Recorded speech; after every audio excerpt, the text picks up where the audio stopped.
অংশগ্ৰহণ কৰিবৰ কাৰণে অনুৰোধ জনাইছোঁ।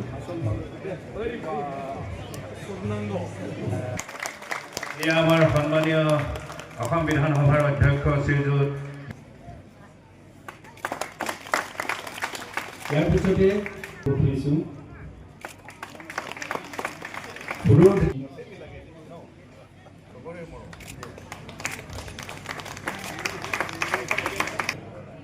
আলনাইৰে আদৰিছোঁ সোণোৱাল কছাৰীসকলৰ জনগোষ্ঠীৰ পৰা এয়া আদৰিছোঁ আমি আদৰিছোঁ মেচ কছাৰী। ধন্যবাদ।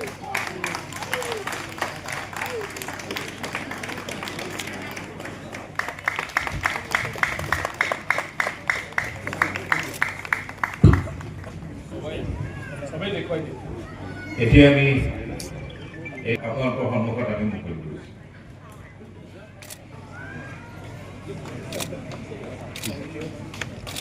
নাই, খুবেই ভাল। জনজাতি সাংস্কৃতিক মহাসভাই বহুত ধুনীয়া অনুষ্ঠান কৰিছে আৰু ইয়াত আগতেও কৰিছিলে, পৰৱৰ্তী পৰ্যায়ত তেখেতসকলে কৰি থাকিব। তাৰ কাৰণে সেই মঞ্চটো গঠন কৰিছে।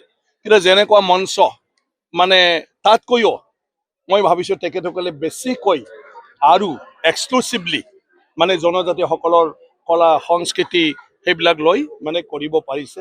লাহে লাহে মানুহে অসমত বসবাস কৰা প্ৰত্যেকটা জনজাতিক মানে জানিব পাৰিব যে কোন কোন জাতিৰ মানে ভাষা কি, তেওঁলোকৰ সংস্কৃতি কি, সমাজৰ ৰীতি নীতি কি, এইবিলাক সেই আমাৰ মহাসভাই যিবিলাক পদক্ষেপ লৈ বিভিন্ন তেনেকুৱা ধৰণৰ কাৰ্যসূচী লৈ ফালে প্ৰদৰ্শন কৰাৰো ব্যৱস্থা কৰিছে, সেইটোৰ পৰা জানিব পাৰিব। গতিকে মই দেৱেন বসুমতাৰী ডাঙৰীয়াক ধন্যবাদ জনাইছোঁ, যিজনৰ উদ্যোগত এতিয়া সেইটো হৈছে, যিটো চৰকাৰেও কৰিব পৰা নাই। মই নিজেও আজি অধ্যক্ষ হৈছোঁ, মই মানে ফিল কৰিছোঁ, অনুভৱ কৰিছোঁ তেখেতসকলক সহায়ৰ যদি আৰু আগবঢ়াব পাৰোঁ আৰু কিমান ধুনীয়া তেখেতসকলে কাম কৰি যাব। এই 6 শিডিউলবিলাক এটা পলিটিকেল ইছ্যু আৰু অলৰেডি অসম চৰকাৰে নিজেই মানে 6 শিডিউলটো গঠন কৰিবৰ কাৰণে চৰকাৰক অনুৰোধ জনাইছে আৰু তিৱা নেতাসকলক, ৰাভা নেতাসকলক, মিচিং নেতাসকলক দিল্লীত একেলগে চৰকাৰী নেতৃত্ব দি ফালে মুখ্যমন্ত্ৰী ডাঙৰীয়াই তাত মানে আলোচনা কৰাইছে। গতিকে মই ভাবোঁ অতি শীঘ্ৰে সেইবোৰ হৈ যাব।